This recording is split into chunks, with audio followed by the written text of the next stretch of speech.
YouTube? It is Mr. Ferguson here once again. Thank you guys for coming back for another video here in Central North Carolina. We continue to be hot. The grass is so long now. The last time I cut it, it was at 3.5 inches. So it's starting to lay over a little bit. We got some brown spots over here. We haven't had rain in so long, at least a week and a half, at least. I think it's been at least 2 weeks. So it's so long, it's like it needs to be cut, but at the same time, you don't want to be on it because it's stressed out. So it's just that you just take a deep breath and you're like, man, and a lot of you have been saying the same thing in the comments as well. So thank you for tuning in today. We're going to be brief. We're going to be to the point. That's what you guys want. I'm trying to get better at delivering that for you. So I want to talk a little bit today about starter fert, or specifically about the fertilizer that you want to use come fall time when you're doing your overseeding. And the first thing I wanted to point out is not everybody is in the same boat, right? Because you got people that are overseeding, right? They've got a lawn, it may have faded out a little bit, and they're having to overseed. They want to thicken up the lawn. So you got the overseeding crowd. You've got the renovation crowd, right? So talking about like the project lawn that we're going to be doing up at my church. No grass has ever been planted there. So you're talking about bare ground, and you're killing off everything, and you just got straight up dirt. So you're talking about just a heavy seeding, right? A fresh, heavy, first time seeding. And then you've got where hopefully I'm in this category, the third category, which is you don't want to overseed, or there's no need to overseed because your yard has made it from fall to fall without a lot of die off or a lot of loss of grass. So it's just pre-emergent. So there's many different situations going into fall, right? And you probably fall in one of those three categories. Brand new renovation, you just want to kill everything off. Sometimes we just want to kill everything off and start over, right? Because it's fun. If you got the money, more power to you. Then you got most people will probably be in the category of overseeding. You've just lost some grass, you didn't water it, you went on vacation, you had some die off, and you're overseeding parts of your lawn. And then myself, others may be in the category of you're just going to pre-emergent, stick with the grass you got. So you probably fall in one of those three categories. So the question I wanted to bring to you is, what type of fertilizer should you use? Well, a lot of times in the fall, a lot of people say, if it's fall time and you're doing overseeding, you must use starter fert. Is that true or is that not? And I did do a little bit of research to make sure that I'm not giving you false information. But the going idea here is when you're planting new grass, it is ideal to have starter fertilizer. Now, the first thing about why starter fert, well, the phosphorus. When you're talking about baby grass, you're growing new grass, it's developing new tissue is what this article I was reading was talking about. And starter fert with that phosphorus is helping to promote the seed is rapidly growing, right? It's driving down and it's growing up, and it's forming the roots, and it's also forming the leaf, right? And so the phosphorus is to help assist that baby grass in development, right? That's what phosphorus is, driving the roots, developing new tissue for that grass.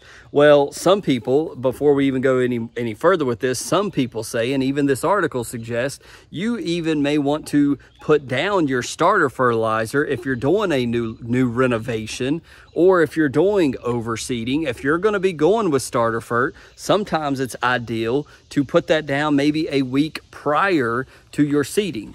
Why would you do that? So you go ahead and water in and get that phosphorus already watered into your soil. So it's already there. And then when you begin to plant your seed and you begin to water your seed and keep it moist for those several days for germination, it's feeding off that phosphorus that's already there. When do we need to use starter fert is really what I wanted to get into. Do we have to does everybody in those three categories, overseeding, fresh seeding, first time seeding, pre-emergent, do we need to put in the fall time starter fert in all three of those? I don't think so. And that's what this article agreed with as well, that when we're talking about starter fert, it goes back to your soil test. And actually, right before I walked out here to film this, the latest comment that flipped up on my phone was talking about, I just got my summer soil test back. I didn't even read the comment, that's just what it said. But that is exactly the point of this video. It is smart during this time that you're watching this in early August to go ahead and do a soil soil test and wherever you're going to be working in a lawn, like up at the church. The idea of me doing a soil test up there is great because it gives me a snapshot of what's in that soil. What do I need to be adding? Do I need to put phosphorus into my lawn or not? If your phosphorus levels are at optimal range, why in the world would I need to put down more phosphorus when it's already there? It's already optimal. So I would be wasting my time to buy that specific type of fertilizer. I may be able to, if I'm low in potassium and low in nitrogen, but I'm optimal in phosphorus, well then starter fert's really not what I need to go with, is it? Because I've already got phosphorus present in my soil.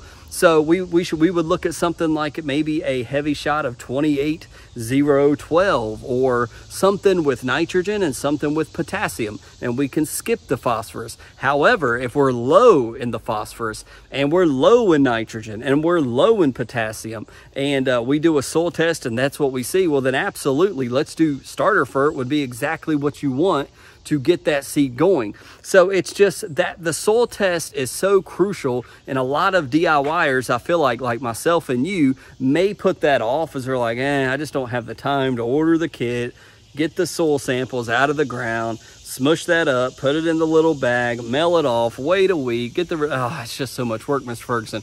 I hear you.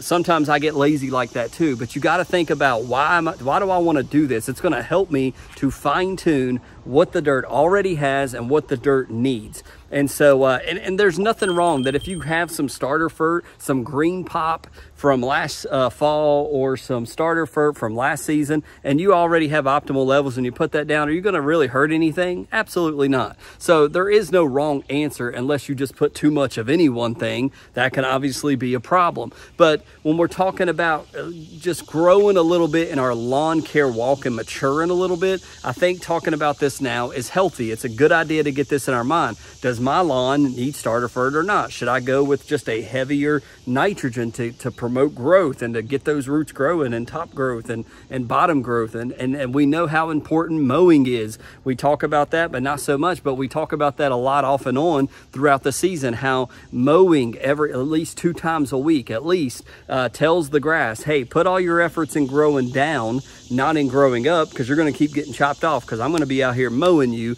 And so I want you to grow down, not up. So mowing is also important. But when we're talking about moving in, it's August and we're moving into September. Again, if you're like me in the category of I'm not going to plan to put seed down, I'm going to plan to do pre-emergent to fight Poa annua with prodiamine pre-emergent or dithiopyr type pre-emergent, that we need to look at maybe a different type of fertilizer other than starter fert. But however, if you're starting a brand new lawn, then you may want to look at that starter fert. And if you're looking at overseeding, what do I need to put down here? Do I need that starter fert or not? Or what does my soil test tell me? So go ahead. We've got links below that always are there to support the channel, from GCI Turf, from Yard Mastery, from DoMyOwn.com for soil tests. So grab you a soil test. Go ahead, have it sent to your house now. While you're watching this video, go out there, pull some plugs, send it off, and find out what type of fert is going to be best for my lawn this upcoming fall. And then you'll know, then you'll be ready. And we're going to be doing that up here soon at the project lawn. So I'm hoping the next several videos that you see coming up, one of those will be at the project lawn. We're going to start killing weeds and we're going to start doing a soil test to get that project going. So I hope this has been informative, talking to you about fertilizer, for this fall.